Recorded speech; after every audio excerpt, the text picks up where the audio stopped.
La Passion selon Saint Jean, monument d'émotion, par Leonardo Garcia Alarcón. Bonsoir Michel Franck. Bonsoir. Soyez le bienvenu sur TV5 Monde. Merci. Vous êtes le directeur du Théâtre des Champs-Élysées à Paris. Donc.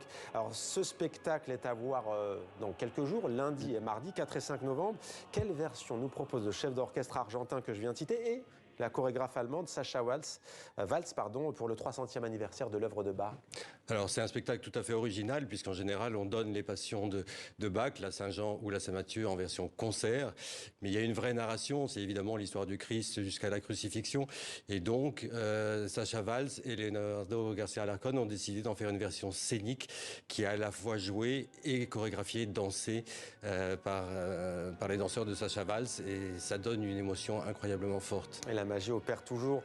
Un peu plus tard, dans un mois, du 4 au 12 décembre, le public pourra découvrir Dialogue des Carmélites. Et alors là, si on peut parler d'une œuvre emblématique de votre passage pendant 15 ans tout de même à la tête de ce Théâtre des Champs-Élysées, c'est bien celui-ci, ce spectacle, mise en scène d'Olivier Py, opéra de Francis Poulenc. Et c'est la 3e fois, c'est vraiment le spectacle emblématique de la patte Michel Franck.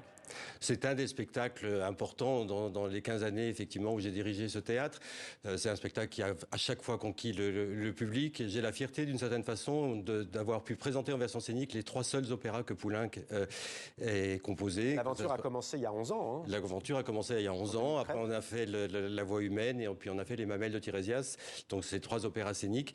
Et comme la saison 2024-2025 dans laquelle nous sommes sera ma dernière saison, j'ai eu envie de reprendre cette œuvre qui a tellement séduit le public, avec une grande partie de la distribution d'ailleurs qui était déjà là au moment de sa création. C'est Olivier Py qui signe la mise en scène. Eh bien on ne s'en lasse pas, Dialogue des Carmélites. Eh bien on n'a pas l'extrait, c'est dommage.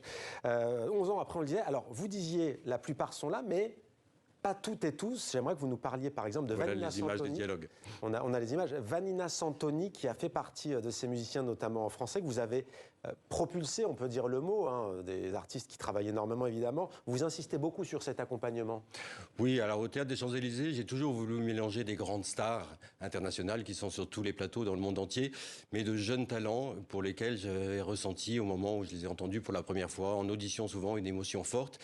Et il y a 5-6 ans, j'avais envie de monter la Traviata avec une metteur en scène que j'aime beaucoup, une femme, Déborah Warner.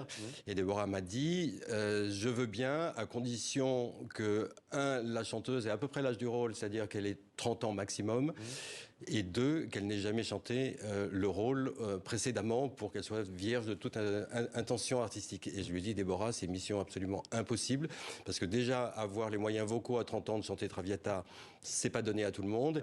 Et une chanteuse qui débuterait dans le rôle à Paris, au Théâtre des Champs-Élysées, ça ne se trouvera pas. Puis j'ai fait beaucoup d'auditions, et un jour, j'ai entendu Vanina Santoni, et je lui ai donné tout de suite le rôle. Et ça a été un triomphe absolument incroyable pour elle, et le début de sa carrière internationale. Alors il y a aussi quand même des nouveautés au programme de cette saison 2024-2025. C'est mêlé notamment, c'est du 6 au 15 février 2025, avec notamment l'un des meilleurs orchestres baroques français, et Emmanuelle Haïm, l'une des premières femmes chefs d'orchestre à atteindre une telle renommée en France. Que raconte ces mêlés ? Oh, c'est mêlé, c'est une histoire antique. C'est Pretty Yende qui interprétera le titre. C'est une histoire très très compliquée. C'est souvent le cas dans les opéras de Handel. Mais dans tous les opéras, ils sont très très nombreux qu'à composer Handel. Il n'y a pas une seconde à enlever. Et la musique en fait la dramaturgie en fait. Le Chevalier à la Rose, ce sera au printemps prochain, du 21 au 5 juin. Un mot sur ce spectacle ? Alors c'est un spectacle dont j'attends beaucoup. Ça sera ma dernière production scénique, ma dernière production lyrique. Il y aura quelques concerts encore avant que je ne m'arrête. C'est un de mes opéras préférés. Quand j'avais 18 ans, j'ai eu un vrai choc en l'entendant avec Christa Ludwig dans le rôle de la maréchale. J'ai donc eu envie de le présenter pour ma dernière saison. Et c'est un de mes metteurs en scène favoris, Krzysztof Warlikowski, qui le mettra en scène avec sûrement un parti pris qui ne séduira pas tout le monde. Mais je trouve que c'est des gens comme Christophe qui font avancer le spectacle vivant, et on en a tous très très important. Assumé. Alors ce sera le dernier soir, vous le dites. Justement, j'avais prévu la question. Qu'est-ce que vous direz ce soir-là, au terme de la fin de cette aventure, pour vous, au Théâtre des Champs-Élysées ?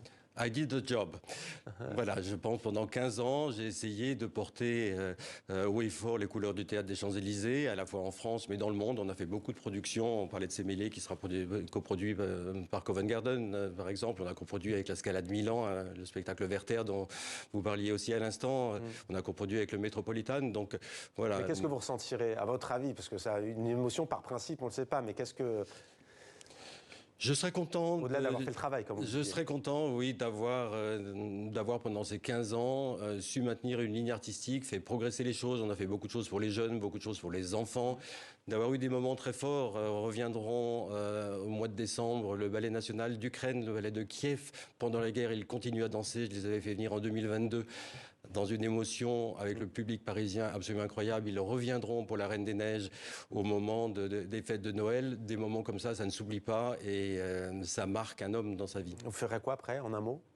On sait, pas encore la suite pour vous? Je ne sais pas encore. En tout état de cause, une chose dont j'ai très envie et que j'ai pas le temps de faire parce que je n'ai pas le temps de faire grand-chose d'autre que diriger le théâtre des Champs-Élysées, c'est un potager en permaculture. Un potager en permaculture, peut-être en écoutant l'opéra. Je ne quitterai jamais le spectacle vivant de toute façon. Et Baptiste Charrois, on imagine que vous donnerez plein de conseils. C'est lui, Baptiste Charrois, qui vous succédera à ce poste au mois de septembre 2025.